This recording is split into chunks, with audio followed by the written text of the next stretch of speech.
Hello दोस्तों, अस्सलाम वालेकुम। उम्मीद है आप सब ठीक होंगे। आज का जो हमारा लेक्चर है वो लेक्चर नंबर 19 है। उसमें सबसे पहले जो हमारे पास एमसीक्यूज है कि भाई in which of the following largest gametophyte is found. तो इनका जो सही आंसर है हमारे पास क्या है, वो पॉलीट्राइकम है। एक चीज़ मैं आपको बताता चलूँ, जैसे जैसे प्लांट्स जो होते हैं एडवांस टाइप होते जाते हैं, उसी तरह से उनका जो गेमिटोफाइट स्टेज होता है वो रिड्यूस होता जाता है। ठीक है, तो एंजियोस्पर्म के पास अगर आप देखेंगे तो यानी कि स्मॉलेस्ट वाले गेमिटोफाइट होंगे। फिर अगर आप ब्रायोफाइट्स के पास देखेंगे तो मोस्ट कंस्पिक्यूअस होगा। उसमें भी अगर आप पॉलीट्राइकम जो एक गेमिटोफाइट का ही प्लांट है, तो उनके अंदर गेमिटोफाइट नहीं, ब्रायोफाइट का ही एक प्लांट है, तो जिसके अंदर आपको जो है वो लार्जेस्ट गेमिटोफाइट स्टेज मिलती है। और इनकी एक इकोनॉमिक इम्पॉर्टेंस ये भी है कि ये मेडिसिनली प्लांट है, और ये जो है अगेंस्ट फीवर जो है इसको क्या किया जाता है, इस्तेमाल किया जाता है पॉलीट्राइकम को।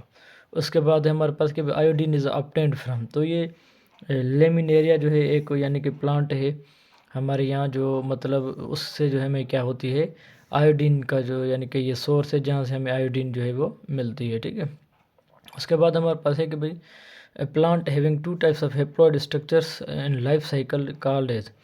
अगर किन की लाइफ साइकिल में दो मरतबा जो है वो हेप्लॉइड स्ट्रक्चर हैं, तो उनके लिए लफ्ज़ इस्तेमाल करते हैं हम, एक तो हेप्लो, दूसरा बायोन्टिक। बायो मीन्स टू, मतलब दो मरतबा जो है हेप्लॉइड स्ट्रक्चर जो है क्या होती है, जब अपीयर होती है तो उसको हम क्या कहते हैं, हेप्लो बायोन्टिक। अगर किसी के अंदर दो मरतबा डिप्लॉयड कंडीशन आती है तो डिप्लो बायोन्टिक। तो इसी तरह से आप ये आके ये समझ सकते हैं।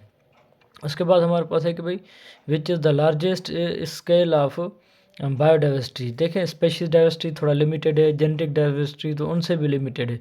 तो हमारे पास जो लार्जेस्ट जो होती है वो क्या होती है, इकोलॉजिकल डाइवर्सिटी, यानी कि एक सेल डाइवर्सिटी भी होती है। तो सबसे जो लार्जेस्ट स्केल ऑफ जो बायोडाइवर्सिटी होता है वो क्या होता है, इकोलॉजिकल बेस्ड जो डाइवर्सिटी होती है वो लार्जेस्ट होती है। ठीक है, उसके बाद हमारे पास which one of the following diversity boost the availability of oxygen.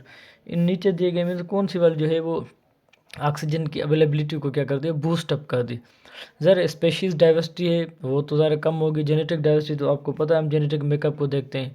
तो यहाँ पे क्या होगी, अगर सेल डाइवर्सिटी होती तो उनमें से भी जो हमारे पास सही आंसर कौन सा वाला है, इकोसिस्टम जो डाइवर्सिटी होती है, तो ये अवेलेबिलिटी ऑफ जो ऑक्सीजन होती है उनको क्या करते हैं, ये बूस्ट अप करते हैं। Okay, like apart from reduction of gene flow.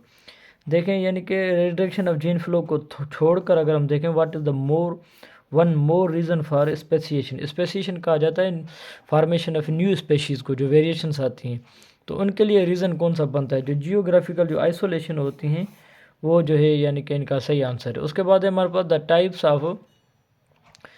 Type of ecosystem with the highest mean यानी कि प्लांट प्रोडक्टिविटी इज, यानी कि नीचे दिए गए यानी कि इकोसिस्टम में से सबसे हमारे यानी कि जो प्लांट प्रोडक्टिविटी ज़्यादा है वो कौन सी वाली, तो ये क्या होते हैं, ट्रॉपिकल जो रेन फॉरेस्ट होते हैं उसमें जो होती हैं ये हाई प्रोडक्टिविटी होती है। उसके बाद हमारे पास है which of the following vegetable is botanically fruit.